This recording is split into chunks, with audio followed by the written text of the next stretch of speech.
So we've come home from coffee to find that the bees are swarming again in our backyard, and they're just starting to group, so I thought I'd give you a little bit of a show.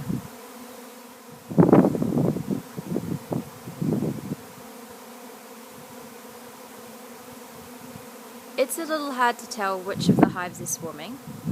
As you can see, both the two right-hand ones are a little bit busy, so I have a suspicion we've actually got two queens out today, it being a perfect day for swarming because it's nice and warm.